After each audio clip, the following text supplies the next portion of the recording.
What's up, my peeps? Joshua Smith here with another GSD interview. Every single week, we interview top entrepreneurs and just straight up top badasses that are out there dominating their spaces. They're people that are out there doing big things with their world, doing big things in life, choosing to not live a life of mediocrity, but instead go out there and create greatness for themselves and their family.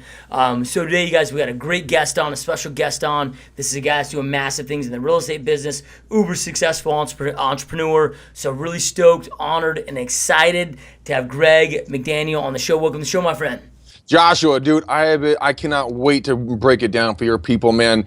I know we were doing our pre-show conversation, and we were going to knock the shit out of this conversation because, you know, a lot of people want to hear about my past history. You're putting together a private group. A bunch of my fans are piping in. We're going to answer some questions from them. You guys are going to hear my origin, and then everything else in between. So I'm honored and blessed to be here, my friend. Thank you for the opportunity. Yeah, no, I've been waiting for this for a while, dude. I mean, we did a show together recently with a mutual friend of our, Matt Johnson, that was on Inman. I had no idea it was going into Inman, but you didn't? No, I had no idea, dude. I had people reach out to me like, dude, did you know that you're in the, this deal? I'm like, no, man, I had no idea. I'm like, I was traveling. I was in my buddy's basement. Yeah, I remember you were like going from place to place. You're like, all right, guys, I gotta go upstairs. I gotta hammer all this stuff out. We're like, all right, bro, later. And Matt's like, I don't think he knows he's going on Inman. We're like, I don't give a shit. This is a great interview. We're just gonna knock it out of the park. Yeah, no, it was dope, dude. So, dude, I know you're doing big things today, man. You have a very successful real estate business, hardcore prospecting based. You know, I heard a stat the other day that you've done like 90,000 dials in the last couple of years, just crazy shit, right? But before we get into what you're doing now, man, I'm always curious with all entrepreneurs that we have on the show, like what led you into this journey, dude? Entrepreneurs are a different breed. It takes a crazy individual to become an entrepreneur. Like, what led you on this path to becoming an entrepreneur? Mental instability. But realistically, what really happened is that I got out of high school. I really didn't have any other options. I applied to one school, Marymount in LA, to go to school. I went down there and I got a doctorate, a PhD, and a master's in drinking, drugs, and girls. And I barely attended class, had no drive in life. After 2 years of wasting my parents' money, they grabbed me by the hair and dragged me up to Northern California, where I was fat and hairy. Started working in a warehouse, and I was like the grunt's grunt. I mean, they created a position of gruntness on the bottom tier just for me, and I was having a good time. I was working with my buddies, and I thought it was good. And my dad kind of gently nudged me multiple times, like, "Hey, Greg, why don't you do real estate? Why don't you do real estate?" And I'm like, "No, I don't want to do real estate. That's what Dad does. That's what you do. It's not a real job. Get out of here. Leave me alone." Finally, he convinced me into doing it, so I'm like, all right, fine. I'll go and I'll do it for a couple months, make the old guy happy, move back down to LA, be a movie star. Well, 16 and a half years later, yep, this pretty much looks like Danville. Does not look like Hollywood. But I started doing this, and I made way too much money. Way too much money as a 21, 22-year-old kid. Owned a couple $1 million homes. I owned really nice cars. I traveled the world at a whim. Go out for dinner for $1,000 or more on a Wednesday night because it was Wednesday. And I didn't deserve it. Then 2007 happened. The crash took place. Lost everything. I went through bankruptcy, foreclosure. I lost the woman I loved. I had to give up, everything that I held, close to my heart. I went down to $35 to my name. Literally $35 to my name. I had no other option. I remember this so clearly. I was staying in this rental in a city called Lafayette, and this house was probably built in the 1920s, 1930s, hadn't been upgraded ever since then, no joke. And I was laying there scared shitless because I had bills I had to pay, and I had $35. Then I realized I had $200 in traveler's checks. So I just quadrupled, my net worth in one find. And I said, okay, this is where I'm gonna either shit or get off the pot, and I have to make a choice. So I got up the next morning, made the decision that I'm gonna fight back. I'm not gonna let it kill me. And as I struggled through that, I put a tie on, a dress shirt on, some slacks on, had to borrow my dad's old tie because I didn't have any. And I door knocked and cold called from that day forward for 3.5 years, nonstop. 2 of those years was 7 days a week. And then I dialed it back to 5 days a week after, into year 3. And what I learned along the way is that incredible hard work is going to give you incredible results and rewards. And so I said, okay, so what's missing in the industry, in different parts of the business, and I started finding the holes that I can really excel at. And since I didn't have, like you mentioned, about 90,000 cold calls, when I started, I mean, again, $35, so I only did it for 25. I only did door knocking. I couldn't afford a dialer. Once I could afford a dialer, then I started doing the cold calls. I do 500 to 750 phone calls a day. My highest number of calls I ever did was 1,131 phone calls in a single day. And it really is the grind. It is truly the grind that taught me and kind of molded me into being the entrepreneur that I am now. Like you're starting multiple different companies. My partners and I are launching another company in September or October that's going to fill a gap in an industry that we have a love affair for. But it was the fear of being mediocre. It was the fear of having to give in and give up and go get a 9 to 5 and have to, say, okay, it beat me. There was not a chance in hell that was going to happen to me. And 90% of the people out there don't do it because that's too hard of work, that horrible 4-letter word, WORK. And yeah, that's really kind of my grind, man. I was asked to be head of my corporation, their training department. So I head that up now because they saw me grinding it out. And then we started our Matt and I have our 2 podcasts, and then we have our 3rd company that we're starting. So yeah, it just falls in order. When you're ready for it, the universe is going to open up, and it's just going to take and grow from there. And a lot of people they want to have the end result before they have to put the hard work in. That's why so many people in business and every other industry are going to fail out of it, because they see the people at the top, but they don't see the work that has to go in to get to the top. Wouldn't you agree? Yeah. No, I had a dude recently text message me. He's like, I'm struggling, man. I've been in this business for 2 years. I'm a fan of the podcast, but I haven't closed a deal. I'm struggling. What advice would you give me? and I'm like, bro, if you watch the podcast, unless you're a fucking complete, like, you just can't fathom, like, you're just an idiot. It's because you're fucking lazy. It's because you're not out there grinding and doing the work, and it comes down to the work. You don't need to be the smartest person. All these people, it's just this limited belief that they think they have to be gifted or whatever. No, you go out there and grind 80 hours, 100 hours a week. You're gonna figure it out and get it right. So real quick, before you lost it all, dude, what were you doing at that point? And sorry if I missed it, but when you made all that money or living in these homes, like, what were you doing at that point in your world? Fucking nothing, dude. How'd you make the money? Nothing. The team structure, the way that our real estate team was set up is that I would get a portion of every single deal that came through. So you weren't in real estate at that point. You jumped in the real estate game, so you created success. You just really weren't paying attention. You lost it. Right. So then you jump back into it. You lost everything. You jump back into it. So you had some lessons learned. You had some past experience that you were able to grow on it and go for. So let's talk about that, dude. Let's talk about, okay, you're back at it. I know you talked about just grinding, working, whatever, but I also know a lot of people that grind and work, and they're still broke. So you obviously were grinding. It's not about how hard you run. You have to run in the right direction to see the sunset, right? So you learn these lessons. Now you're out there grinding. You're still grinding 80, 100 hours a week. What were your focuses? Like, what were those things day one that you went out there and started doing as you were rebuilding? What were those focuses you were grinding on that helped you recreate the right, correct success? So this really thick folder you see here, dreams and goals, man. Dreams and goals. What I did is I set up a dream board on Pinterest. I set up a dream book that I carried with me. I identified exactly where I wanted to go and what I wanted to get when I got there, and I reviewed it on a daily basis. I also started studying, energy releases and meditation and stuff like that, and started reading a lot of books. I started educating myself. Again, I remember I came out with a PhD, doctorate, and MBA in drinking, drugs, and girls. Not one of those have to do with anything that's practical in life. So the thing that I really set my sights on is where I wanted to go, and then educate myself on a daily basis. I listen or read. I mean, I have my phone charging. I mean, this thing is constantly glued to my head with my headphones, and what it's doing is I'm listening to a book or an audible book. I'm listening to a podcast like yours. I'm listening to like Audible.com now has something called channels where you have different articles read to you from different publications. So it's constant education and growth. If you're gonna get to the top, you have to be the smartest one in. You don't have to be the smartest one in the room, but you do have to be smarter than you were yesterday. Bill Gates, Richard Branson, who else is it? Steve Jobs. They were all interviewed, and they all answered remarkably the same thing. If they had one thing they could be better at, what would it be? All of them said that they wish they had more time to read. And so when I heard that, I'm like, okay, so how do I find more time to read? Most people don't do it.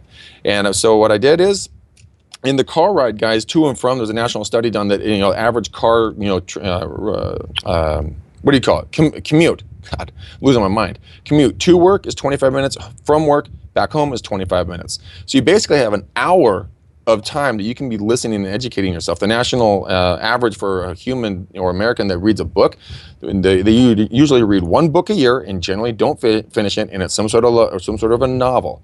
So imagine if you read to 1 to 2 books a month. Imagine how much smarter you would be. And so when I started hearing that stuff, I said, okay, I'll call bullshit on this. Let's see if this shit's for real. And so I started reading, I started listening, I started studying, I started working on my dream board and my goals.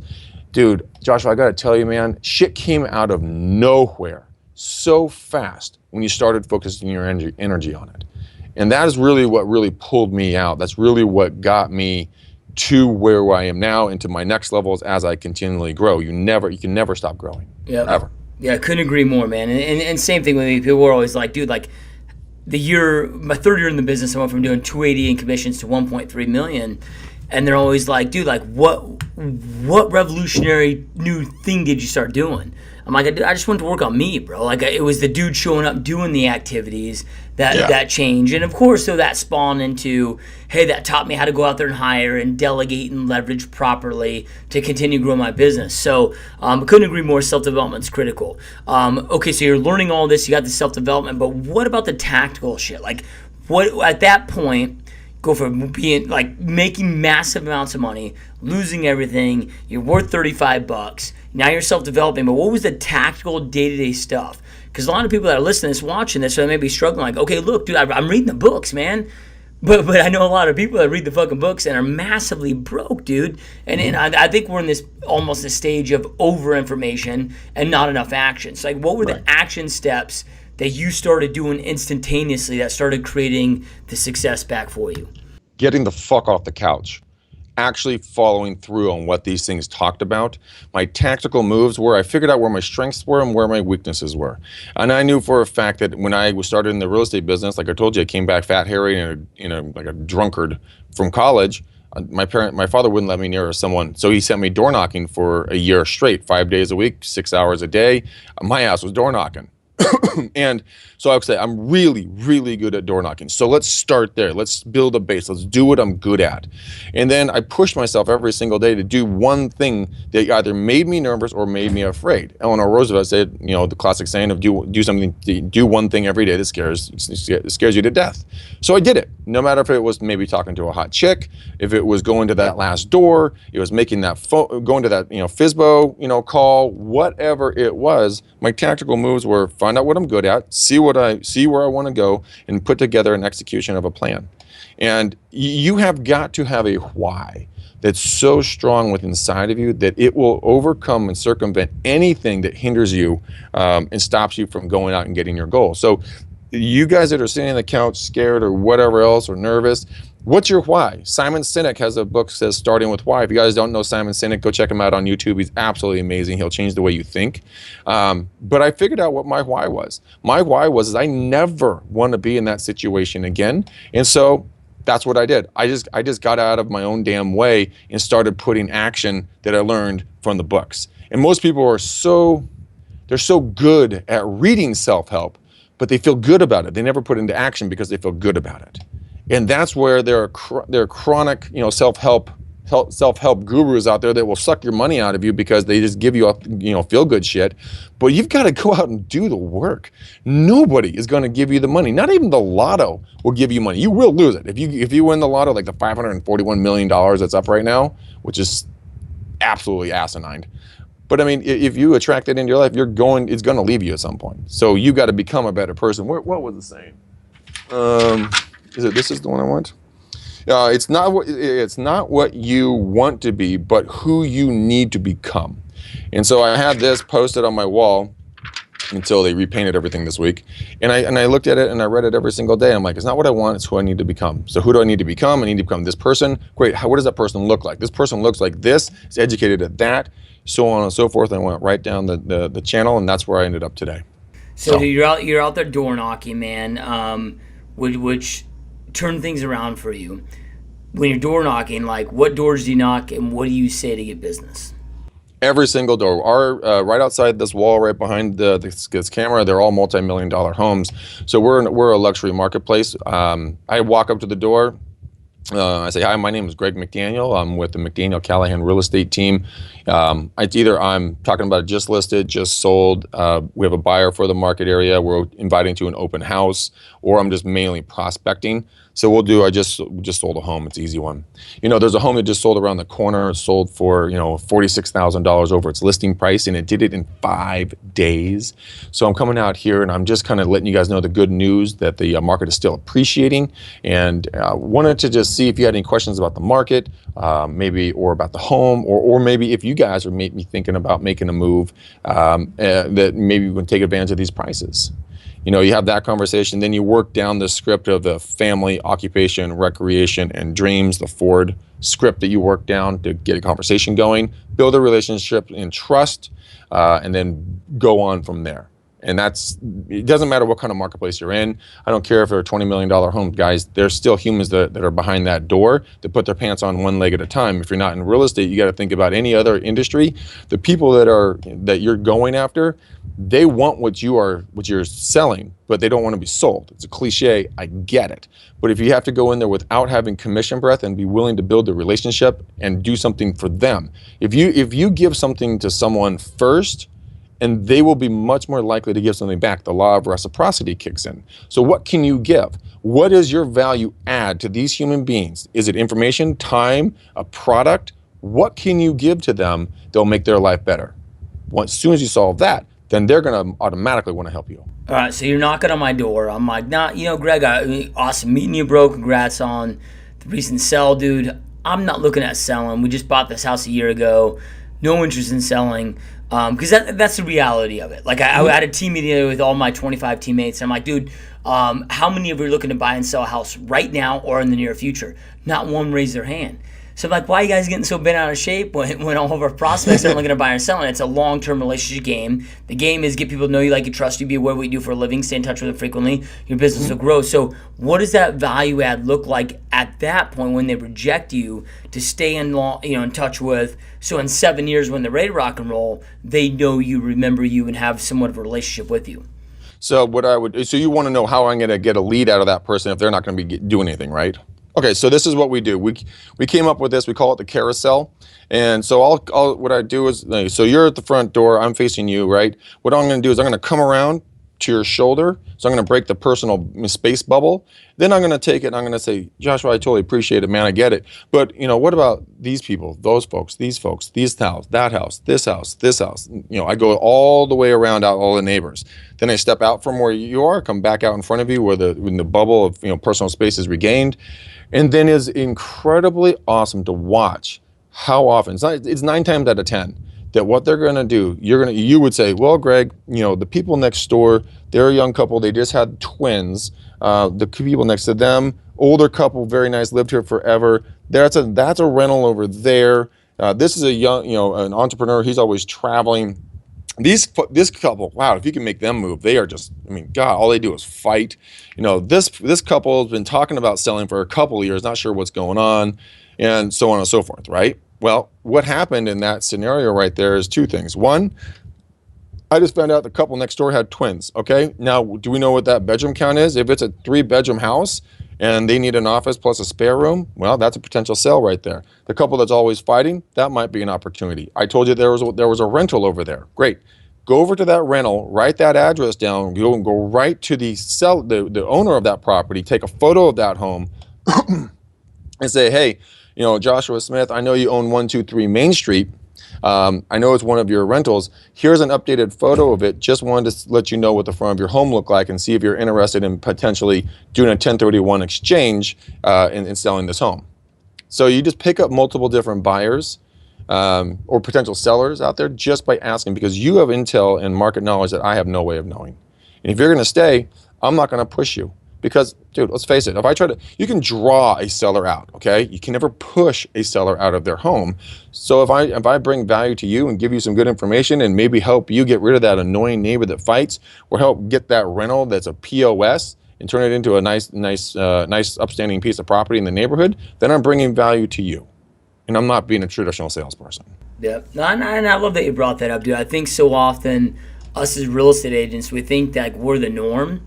Yeah. Right? And it's like, as you're saying that, I'm like, dude, like, I don't know one of my neighbors. Like, I'm the guy that leaves before everybody else. I get home later than everybody else. Like, I pull into my garage, I shut the door. Like, I'm that dick, guy. But that's not everybody else. So sometimes I think as these driving entrepreneurs, like, we forget that the consumer out there has this intel. Just because we don't doesn't mean that's what the consumer has. And, yeah, so I love that you brought that up, dude. So I'm really... But your wife's home, though, right? Yeah. So she knows the neighbors. So I wouldn't be talking to you. I'd be talking to your wife. Yeah. And then she'd be like, "Oh, Greg, you're so nice. These great, thank you so much. And we're moving forward." And then you're gonna come home and be like, "The fuck you talking to this asshole for? Stop opening the door to strangers." Yeah, no, I love it, dude. So dude, then at what point did you transition? Like, what led you're having success there? And I don't know if you're still door knocking today, but I know you're crushing and killing on the phones. What led you then from that into discovering the phones and now pounding the phones the way that you do? What really was that transition point is that I was starting to look at my leverage of time, and I was saying, okay, I've been doing doors for, I don't know, what is it, 10, 15 years at that point, or whatever it was. And I said, okay, I can do 25 doors an hour in our marketplace. There's got to be a more efficient way to touch more people in a shorter amount of time. What can I do? Also, I was getting really tired of sorting my balls off out on our summer days out here, coming back just drenched and just exhausted and sunburned. And so I'm like, okay, someone else has got to have a better idea. So I started looking and I'm like, oh, phone calls, or I started asking people and they're like, oh yeah, there's triple line dialers. I'm like, oh, what's a triple line dialer? This sounds interesting. And I found out, I use Mojo Selling Solutions. That's who I use. I know a lot of people use Vulcan, and a lot of people use some other stuff, but I'm like, okay, triple line dialer. And for me, I'm the type of guy that I'm always like, I always go way bigger than most people do, because I'm like, triple line, well, that's 3 times more effective. I wonder what I can do. So I started messing around with it. Did I trip, fall, and land on my face? Absolutely, I did. But when I started getting involved in it, I can now do 124 to 126 phone calls per hour with a connectivity rate between 7 and 15%, depending on the area and the time of year that I'm in. So I was leveraging my time as much as possible. So I could do, 500 phone calls in 2 blocks of 250 and not burn myself out, and still have time to do the follow-up calls and everything else. So to answer your question in a very short way, I got tired of sorting my nuts off, and I needed more time in my day. That's what it was. I love it, man. I got one of my teammates, dude, that loves door knocking, right? And at a team meeting, I asked him, I'm like, what's your best piece of advice? And his best piece of advice was the type of underwear to wear, dude, when you're out there door knocking. He's like, dude, otherwise, man, you have other issues you never plan on having without this. So Shapage in the worst places. So, dude, I recently started a private Facebook group for the GSD Mode podcast. Well, we could just propose, hey man, I got Greg coming on the show. What would you guys ask me, or would like me to ask him? Because we have a lot of mutual fans, like a lot of our guests do. So I got a series of questions, and most of these are about your phone calls, dude. So I figured this is a good segue to bring these up, man. So Mark, the first question. Oh, so our mutual friend Josh Bryan, who's an amazing cat, he says, "Get ready for some f-bombs, ha ha ha." You know, right? So I love that kid, man. He's a killer, man. So then Mark says, "What's the best and quickest way to diffuse an angry, expired, or FSBO when calling him on the phone?" You say sorry. It's very, very simple. You say, Joshua, you're exceedingly pissed off at me for calling, and I'll say, you know what? My deepest apologies. I did not mean to anger you. What I'm doing today is I'm just doing a couple of quick cold calls today, and I'm just trying to put some food on my table and clothes on my back. Is there a better time that maybe you and I should talk, or is there any information I can send to you? I didn't mean to disrupt you. And but it has to do with your tonality as well. Because if you're like, hey, I'm sorry, man, I didn't mean to piss you off. I mean, shit. I mean, I'll stop by your house and drop something off, huh? Well, that's not very soothing, okay? But if you're like, oh, dude, I am super, super sorry. I did not mean to intrude. I'm just trying to do my job, man. Like, you can probably respect that, right? I'm just trying to do some cold calls and just follow up with folks and just see if there's anything I can do to bring value to you. Is there an opportunity to maybe give you a call back at another time that's more convenient for you? I did a couple of things. That tonality change. Also, I've found in doing the cold calls, if you tell people exactly up front what you are doing, tell them, hey, I'm doing cold calls today. It's magical almost, because you take all the fight out of the dog. They know what you're doing. You tell them what you're doing. You're not trying to hide it from them. You're not trying to persuade them into something. You're like, yeah, I'm doing cold calls. That's exactly what I'm doing. But that's the way I do it. And if you're out, cold, if you're door knocking and the same thing happens, and they say, get the fuck off my porch, and you're just like, absolutely, there's no problem here. But I will tell you one of the funnier responses I had to a lady who was so mad she probably wanted to boil my skin off. She came in and she got on the phone. I did my little spiel and she came up. She's like, F-bomb, F-bomb, F-bomb, F-bomb, F-bomb, F-bomb. And I'm like, even for me, that was a lot of swearing. And my blood pressure rose. Then I'm like, hold on, she's not mad at me. She's mad at what I'm talking about. So I take a deep breath. I'm like, ma'am, I just really wish I was there. Because it sounds like you just need a big hug. I got a fuck you click.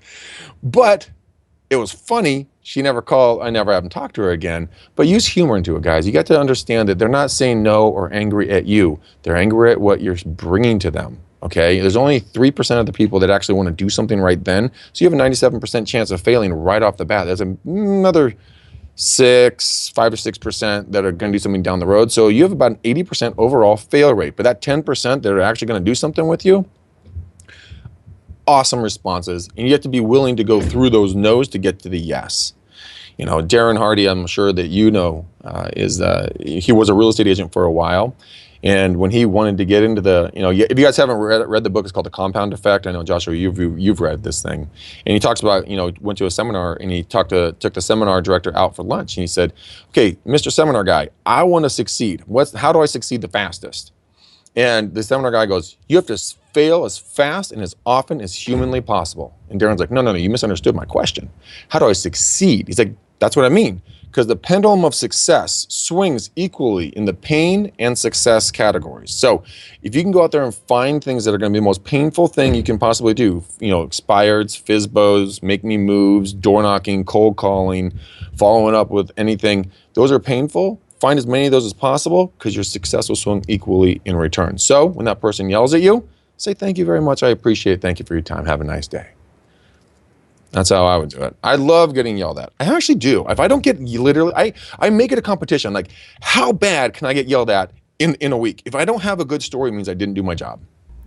Yeah, dude, I dig it, man. I can't agree more, man. I've had guys, a guy at one point asked for my office address. He was wanting to come in and fight me. What's your office address, man? I'm gonna come down there and whoop your ass. And same thing. Sincerely apologize. Not my intention of upsetting you. Blah blah. And immediate response was, dude, look, I'm so sorry, just got a really bad beating, I took it out on you, and I'm selling them home 3 months later, and we're still friends to this day. Like you have no idea how this stuff goes, and a lot of times we take it so personal, but we don't know the situation they just got out of either. What if they just found out like their kid got sick or they have cancer? Like we gotta not take the shit so personal. So another question from another Mark, a different Mark. How do you scrub the DNC list before calling? Mojo has up their game in regards to scrubbing the DNC. They're going to give you platform A or platform B. One's going to be not so scrubbed. The other one's going to be super scrubbed. So that's how I'm scrubbing it now. You have to mark out much larger areas to get DNCs. I'm more of a guy that would rather beg for forgiveness than ask for permission. So I'm pretty much like, fuck you. I don't care if you're on the do not call list. By the way, don't call into senior facilities, guys. Like we have a big one up here called Rossmore. Old people are mean. I mean, they are straight up mean. And I call them there by accident. It was not a good thing. But if I get someone on the DNC list, I'll say this. I'll say, hey, Joshua, I'm super, super sorry, man. I thought I scrubbed this thing, but there's always that human error factor in there. What I can do for you is I can put you on my own personal do not call list, so you'll never hear my voice again. But I can't say anything for any other realtor. Is that okay with you? And just offering that little level of like compassion, because they're getting hammered on phone calls, and at least you can say, hey, look, you won't hear it from me again. They're like, okay, that's cool. So that's how I handle it. I let the system handle it, and I apologize, and I put it on the DNC list. But the same thing for no solicitor door knocking.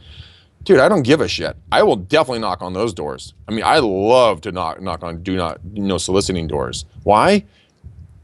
Let me let you in on a secret. You're not selling a product. You're not selling candy bars, okay? Or magazines. You're providing information. So if they say, can't you read? It's a no solicitor. Me being dyslexic and a smartass, I usually respond, actually, no, sir, I'm dyslexic. That's difficult for me. It gets a little interesting response from them. But if you go out there with the idea to bring value to folks and the fact that you're out there to give information, then, I take it on as a challenge if you want to. But that's my answer, yeah.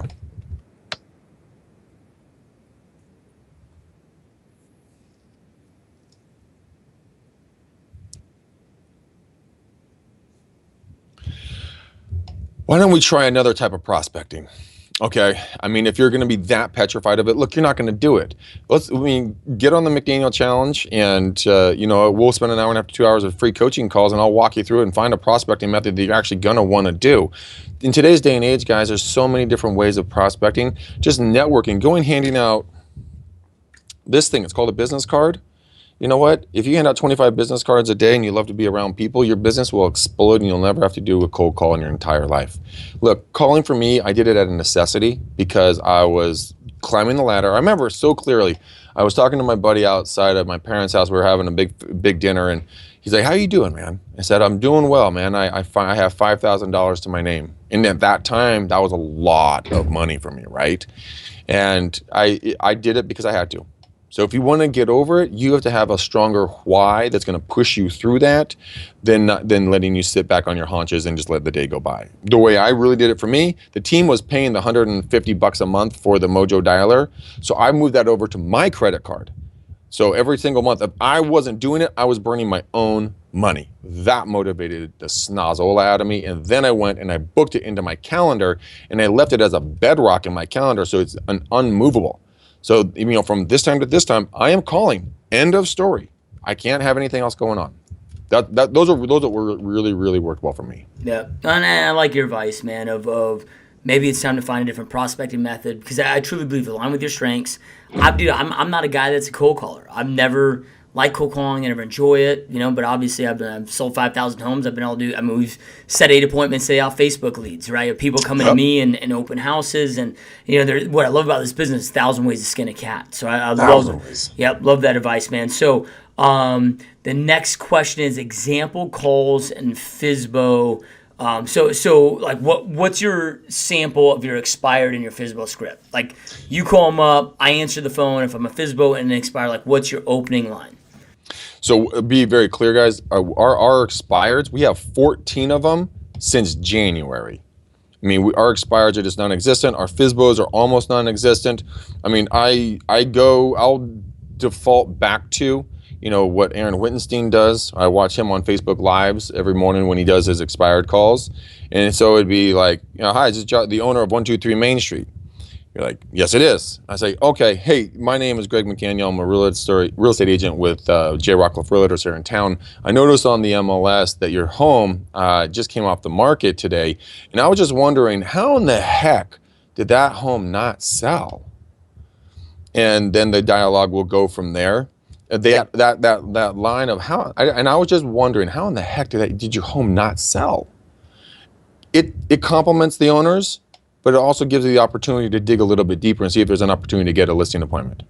So that's what I would do on that one. I honestly do a lot of circle prospecting. I have not really done a lot of FSBOs or expireds because they're just not here.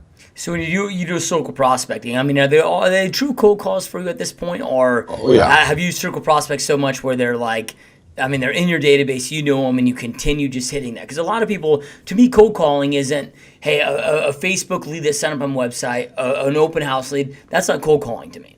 Right. Right? So what does that look like for you on a daily basis? I mean, what percentage is new? What percentage exists already in your system? So given the fact that we only connect with 7 to 15% in our marketplace of people that we actually ring out to and have a live conversation with, when I was first doing my cold calls, I got into a problem because, like, on any piece of paper here, let me show it like this. If you start doing circle prospecting, you're gonna have lines that are gonna overlap, right? So in that middle area where the lines overlap, you're gonna start calling the same people. And I found that people got really pissed about that. I had one of my friends, Shauna, her mom, she's like, Greg, I've talked to you 3 times this week. I will call you when we're going to sell. I said, oh shit, okay, I gotta come up with a better plan. What's a better plan? Strategically map out market areas on a map, go by a grid system, and expand your marketplace. Now, the likelihood of me talking to the same people, it's a little bit on the light side, but yeah, I totally get where you're going with that. And if I have talked to them, then that's just a follow-up call, and they say, hey, yeah, I talked to you 6 months ago or 2 months ago, or whatever it is. We're thinking about doing something now, but I just gridded it out, and now I call there's about 120,000 houses that in a rotation of several different cities that I call in. So I try not to harass them. Also, with doing the calls, you need to be very aware that you don't overtouch these people because they get very, very, very, very grumpy if you call them too much. It's like anything else. Yeah, love it, man. So I got a few last questions for you, kind of rapid fire, as we're running low on time here. Next question is, okay, when you're reaching out to these people, and if somebody answers the phone, it's their kid or not the homeowner of the phone. Like, what do you say to get the right person on the phone when you're reaching out? I say, hey, this is Greg McDaniel Callahan Real Estate Team with J. Rockcliffe Realtors. I'm doing some cold calls. I'm looking for, well, I'm dyslexic, so I don't really use the name, but if they, because I've butchered names way too often. But if I figure, oh, we're just renters. Oh, okay, not a problem. Just had a quick question. Have you guys ever thought about maybe, buying a property with the rates that they are right now and the programs that are available? Is that something that you've looked into? Or if it's the kid, dude, I don't even mess with kids. It's just like, oh, your son or daughter, oh, your parent, by any chance your parents at home? No, then okay, hey, not a problem. Just let them know that Greg McDaniel called. Thanks so much. And if they are home, great. Would you mind getting them for me? I have a quick question for them. I make it non-scripted, very much. Treat it like as if you're talking to someone, like a friend or an associate. You're like, oh, hey, is your parents home? Oh, they are? Well, can you get one of them? I just need to ask them a quick question. Oh, okay.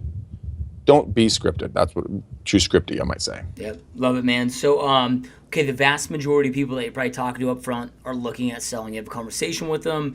What does the follow-up look like from there? I ask them let's do it like this. How would I do this? Okay, Joshua, hey, I appreciate your time, man. You said you were thinking about maybe making a move here in a little while. Is there a day that maybe next week I could come on over, put my eyeballs on your property, go face to face with you, give you some information on our team, also walk through the home for a few minutes, kind of understand what all the upgrades you've done to it, so that I can come back and put accurate numbers together? Is there a day that would work best for you? Another opportunity, if they're not quite there yet, just say, hey, look, I'd love to stop on by and give you some information about us so that you and your family can understand who we are and what value add we bring. Is there a good day or time that I could just pop by for half a second and drop off some information if that's okay? It's very soft. You want to bring value to them. You don't want to push them. It's very much like if any of you that have ever met a very large dog. My grandparents have a 95-acre ranch, and they had their max like I think 8 or 12 German Shepherds that were attack trained. And so my grandmother would always say, Greg, this is our new dog, Kate. You know, how do you meet the dog? You walk up to it, you put your hand out to it, let them smell you, they back away, you back away, and let the dog come to you. It's the same way you work with clients. Introduce yourself, step back, don't rush them, or they're going to bite you or run the other way. Same thing. Yep. Love it, man. Love it. So I know you're doing a lot of the dials now today. I mean, do you foresee yourself in the future getting to a point where you build out a team where you have an ISA in that position so you can continue? I mean, what does that look like? I mean, where do you see the future of this going for your own personal team? We actually had an ISA. We've had several ISAs. For whatever reason, ISAs are not effective for our team or in this area. I've talked to several other agents. It just doesn't happen. So what I do is I just build in the time to do my prospecting. So if it's an hour, 2 hours a day, it just has to be done. This is just what has to be done to get the business. If I could find a solution that I could, take myself out of the day-to-day on that stuff, I would love it. But at this point, it's just not in the cards for what we're doing. Now, I know the technology is going to come down the pipe where you can do it. But I know that there's been some passing of laws lately that if you're dialing cell phone numbers from a multi-line dialer, you get fined up to $16,000 per phone call made. And so for that, I would rather have me on the line who knows how to handle it versus some ISA who's trying to follow some script, pisses someone off. We get reported, and then there's a shit ton of money that we have to pay. So that's probably how it's going to work for the foreseeable future. Or get someone to sit right next to me in this computer right behind me and have them do it where I can listen. Yep. Love it, dude. Love it, man. So, just to give people an idea, dude, of what the day, I mean, what does it look like? Because I think so many people, they quit too early. They don't, oh, man, phones don't work for me. Well, shit, dude. Maybe they're hitting for an hour a day for 90 days. They realize, okay, it's not working. Like what's the true, what does it actually take to be successful on the phones, dude? Because, from the outside looking in, they can't always fathom what it truly looks like. So what's a typical day look like for you? How many conversations? How many appointments? What does it really take to go out there and create a deal? For us in our market, it's going to take grit and grind. End of story. If you don't have either one of those, don't fucking do it. Do something else, all right? But if you're going to do it, you got to understand that for our marketplace, I know when I track my numbers, every 250 outbound calls. Now, I don't care if I don't get them, or leave a voicemail. Every 250 outbounds, which is about an hour and a half to 2 hours of my time, on the law of averages, I will get a legitimate client. So if you have nothing going on during your day, guys, do 2 batches of 250. Get 1 to 2 to maybe 3 or 4, leads per day, and start growing from that point. Number 2, it is boring as shit to do cold calls. I mean, it is mind-numbingly boring. So what I do is I take my screen and I have one side that I have like social media, internet stuff. I'll have music playing. I'll have, research stuff on the web. The other side is my dialer. So that I'm constantly doing something, and then that little in your ear, you hear a little bing when someone logs on. Then you start your script, start talking with them. Keep your mind moving is the most important thing. And if you get super tired, pause it, go take a walk, go reward yourself in some way, come back when you're recharged, and go from there. Yeah, love it, dude. Love it, man. So I know that you've got, you mentioned it earlier, you've got some coaching, consulting, some things that you do where people can get some more in-depth information on your exact scripts, what you're doing, see some of the behind-the-scenes stuff. If somebody's interested in this, man, somebody's like, dude, I want to work the phones, I want to cold call, I want to do what Greg's doing, take my business to the next level to that, where's the best place to go, bro, to learn more about you, to start following you, to start learning from you? Where's the best spot to do that? There's a couple of them. Great question. I give out my cell phone on my podcast every single show multiple times, so I'll give it out to you guys as well. My cell phone, if you want to shoot me a text message or a phone call, is 925 915-1978. I will return calls. Facebook message me is a phenomenal way because I can shoot you a video, audio, or a written text back very, very quickly.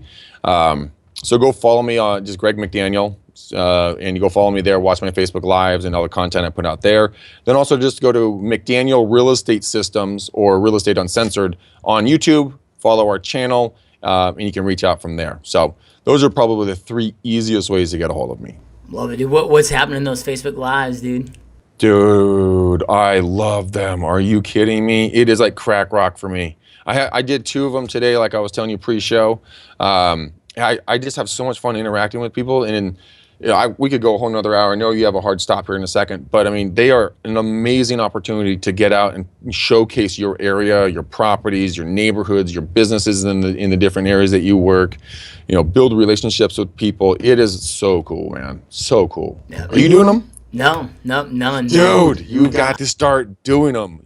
I guarantee you, your personality, man, you'd get addicted to it like I am. And we think about it. I had Aaron on the show recently, and I saw what he's doing, and I'm like, dude, yeah, I mean, we should probably open that up. Watch my ISA, because my ISA our people kill it, dude, and see what they do, and but it's just fuck, dude. Time gets so limited, dude. It's so limited. To think about adding something else to my plate right now makes my head fucking burst, dude. So. Yeah, no, I love it, man, and people that are watching this show, a lot of our listeners, everybody's at different levels. I mean, we have people that are killing it watching the show, but we also have a lot of people that are getting started out, a lot of people that are in the corporate world that are wanting to transition into, whether it's the real estate space, entrepreneur space, making that transition. So they're watching this show right now to get that tactical information and that inspiration, motivation to go out there and create an epic life for themselves. So with that being said, man, do you have any last pieces of words, advice, inspiration that you'd like to give our people? Because you've been a dude that started with $35 to your name, that's went out there and created an epic life. Do you have any, again, words, inspiration, advice that you'd like to leave them with to go out there and create that epic life for themselves?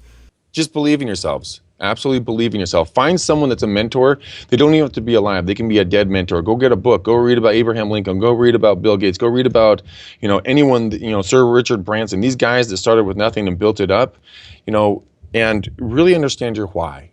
So get a mentor, believe in yourself, and understand your true why you're willing to put yourself through this. Then review those things on a daily basis. Set up a dream board. Set up something that you're going to be able to look at, meditate on, really see yourself achieving these different things in the current day, not in the future. And that's what got me to where I am. My dreams. And I'll tell you one thing before we go. I wrote down in a very specific order certain chain of events. This took place about 1.5 years ago. At that point, I had absolutely zero foothold in any of these arenas. They literally have come out exactly the way that I wrote them down. So write your goals down, review them on a daily basis, find a mentor, read, and understand your why. Love it, brother. Powerful words, man. And to our listener base, I know in every podcast, so with this, you guys, but information without implementation is truly the start of delusion, right? It's not information that's power. It's taking that information, acting on it, taking massive action on it, implementing it into your lives that creates power in your worlds. Dude, Greg dropped so much amazing information on you guys, so much tactical knowledge information that you guys go out there and take action on right now. Make sure you take something that he shared with you. Take action on it right now. Don't wait. We'll have links below, whether you're listening to this or watching this, where you can go check out Greg and connect with Greg. Go check him out. Implement right now. Take action and keep kicking ass. Thank you guys so much for watching the show. And Greg, this has been a massive honor, man. Really appreciate you taking the time of your day to be here, dude. Dude, pleasure, my friend. Pleasure. Yeah, keep kicking ass, my brother. And thank you guys for listening. We'll talk to you next time.